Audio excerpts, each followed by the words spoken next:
누가 진실을 훼손하고 있는가? 김세론 죽음, 자극적 콘텐츠의 민낯. 한 줄기 영상이 지난달 온라인을 강타했다. 깜빡이는 CCTV 화면에 비친 김세론 씨의 마지막 생전 모습과 그 뒤를 따르는 사람들의 발걸음 소리가 공허하게 울려 퍼졌다. 하지만 진실을 밝히기 위한 촬영 장비 사이사이에서는 이미 윤리적 선이 무너지고 있었다. 과연 우리는 고인을 위한 진실을 목격하고 있는가? 아니면 그 죽음을 콘텐츠로 소비하는 데만 몰두하고 있는가? 첫 번째 충격은 압구정법 사장이라 불리는 인물이 던진 말 한마디에서 시작됐다. 그는 신내림을 받지 않았다고 공식 주장하면서도 김세론 씨와 함께 보냈다는 구체적인 동행 날짜를 술술 꺼내놓았다. 지난해 8월부터 사망 이틀 전까지 매일 동행했다는 발언은 단순한 보호자 차원을 넘어선 친밀함을 암시한다. 그가 마치 확보한 증거를 무기처럼 휘두르며 이 사실이 알려지면 가만두지 않겠다고 으름장을 놓는 장면은 진실을 소화한다는 명분 뒤에 감춰진 집착과 권력욕을 고스란히 드러낸다. 두 번째 충격은 CCTV 영상과 녹취 파일의 무단 유출이다. 해당 영상에는 김세론 씨의 사적인 순간이 고스란히 담겨 있었고 녹취 파일 속 떨리는 목소리는 사적 대화마저 기록된 채 인터넷을 떠돌았다. 공개 장소에서조차 사생활은 보호받아야 함에도 사장은 이를 아랑곳하지 않았다. 법적, 윤리적 경계를 넘어서는 이 행위는 진실을 밝히겠다는 선의의 포장 아래 이루어진 명백한 명예훼손이자 개인정보 불법 유통이었다.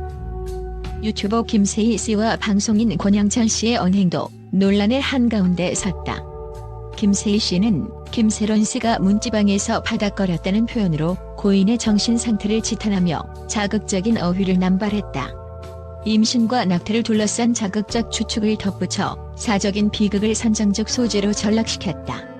한편 권영찬 씨는 과거 방송에서 타인의 가족 언급은 절대 금기라며 목소리를 높였으나 정작 본인은 자녀의 외모를 조롱하고 배우자 이름까지 거론하며 스스로 금기선을 넘나들었다.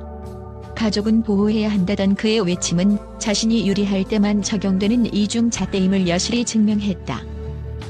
더욱 충격적인 사실은 권영찬 씨의 과거 성폭력 재판 기록이다. 2005년 미성년자 성폭행 혐의로 1심에서 징역형을 선고받았으나 2심에서 뒤집혔다.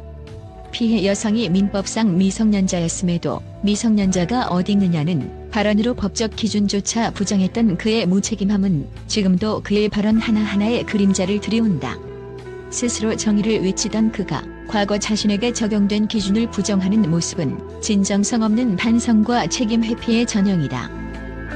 한편 고인의 마지막 순간을 감성 콘텐츠로 포장한 영상이 또 다른 파문을 일으켰다. 세로나 엄마와 써라는 멘트가 담긴 영상엔 마치 애도와 추모의 정서가 묻어나는 듯했지만 재생수와 광고 수익을 노린 편집 기법이 너무나 노골적이었다. 화면 곳곳에 삽입된 BGM과 자막은 슬픔을 자극하는 동시에 시청자를 클릭 유도하는 트릭으로 전락했다. 진정한 추모는커녕 사적인 상처를 자극해 조회수를 쌓는 저급한 감성팔이에 불과했다. 이 모든 논란의 중심에는 누가 진실을 훼손하고 있는가라는 물음이 자리한다. 진실을 쫓는 척하며 사적인 정보와 비극을 소비하려는 자들, 스스로 내세운 윤리 기준을 선택적으로 적용하는 자들, 그리고 그 과정에서 고인의 명예 대신 광고 수익과 영향력을 챙기는 자들. 그들의 말 한마디, 행동 하나하나는 모두 기록되고 있으며 그 민낯은 더 이상 숨겨지기 어렵다. 시청자들에게 남겨진 과제는 명확하다. 자극적인 소재 뒤에 감춰진 진짜 의도를 파악하고 고인을 위한 진실이 아닌 콘텐츠로 재생산되는 과정을 차갑게 바라볼 줄 알아야 한다. 클릭 한 번이 고인의 인권을 또 한 번 훼손할 수 있다는 사실을 잊어서는 안 된다. 진정한 애도와 추모는 비극을 소비하는 태도를 멈추는 데서 시작된다. 이제 우리는 질문해야 한다.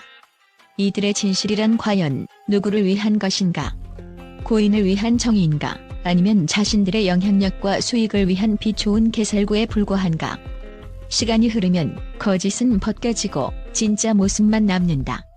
고인의 죽음을 기점으로 드러난 이들의 민낯은 결국 우리 자신에게 던지는 경고이기도 하다. 지난달부터 국내를 넘어서 해외 유력 매체들이 김세론 씨를 둘러싼 일련의 논란을 잇따라 보도하며 강한 충격과 우려를 드러냈다. 이들이 가장 집중한 지점은 진실 소홀하는 명분 뒤에 감춰진 선정적 소비와 사생활 침해, 그리고 이중적 태도의 민낯이었다. 먼저 BBC는 고인의 죽음을 둘러싼 자극적 콘텐츠가 인간 존엄성을 짓밟고 있다며 한국 방송과 유튜브 채널의 무분별한 영상 편집 방식을 비판했다. 특히 CCTV와 녹취가 동의 없이 유출된 장면을 문제 삼으며 사적 대화가 상업적 클릭 유도를 위해 도구화됐다고 지적했다. CNN은 보도에서 연예인 스캔들이 국제사회에서도 윤리 논쟁을 불러일으킨 첫 사례라며 권영찬 씨와 김세희 씨의 발언을 예로 들었다. 이들은 모욕적인 표현과 추측성 발언이 고인을 향한 모독을 넘어 사회적 공분을 야기한다고 강조했다. CNN은 특히 진정한 애도는 비극을 자극적으로 소비하지 않는 것이라고 결론 내렸다. 영국의 더 가디언은 디지털 시대 클릭 수를 위한 비극 소비가 악순환을 낳고 있다고 분석했다.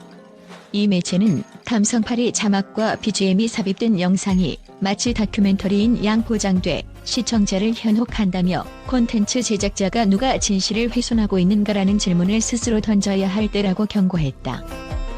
미국의 뉴요크 타임스는 사설에서 사생활 보호와 표현의 자유 사이에서 균형을 찾지 못한 한국 미디어의 민낯이 드러났다고 평했다. 특히 압구정법 사장의 무단 영상 유출, 김세희 씨의 자극적 비유, 권영찬 씨의 가족 언급이 모두 언론 윤리를 심각하게 훼손했다고 짚었다. 할리우드 연예 전문 매체 TMZ는 보다 직설적으로 이 사안을 둘러싼 논란이 전 세계적인 클릭베이트 경쟁으로 비화됐다고 보도하며 진실이 아닌 조회수에만 집착하는 구조가 가장 큰 문제라고 꼬집었다. 프랑스의 리 만드는 문화적 충격이라는 표현을 써가며 한국 엔터테인먼트 산업 전반에 대한 신뢰 붕괴 가능성을 경고했다. 연예인 개인의 인권조차 보호하지 못하는 미디어 환경이라며 세계 시장 진출에 악영향을 미칠 위험이라고 분석했다. 이처럼 국제 언론은 한 목소리로 진실이 아닌 자극을 좇는 행태를 비판하고 고인의 명예와 유족의 상처를 보듬는 진정한 애도의 자세를 촉구하고 있다. 해외 매체들의 충격적 반응은 결국 우리 스스로 콘텐츠 소비 방식을 돌아보라는 강력한 경종이 되고 있다.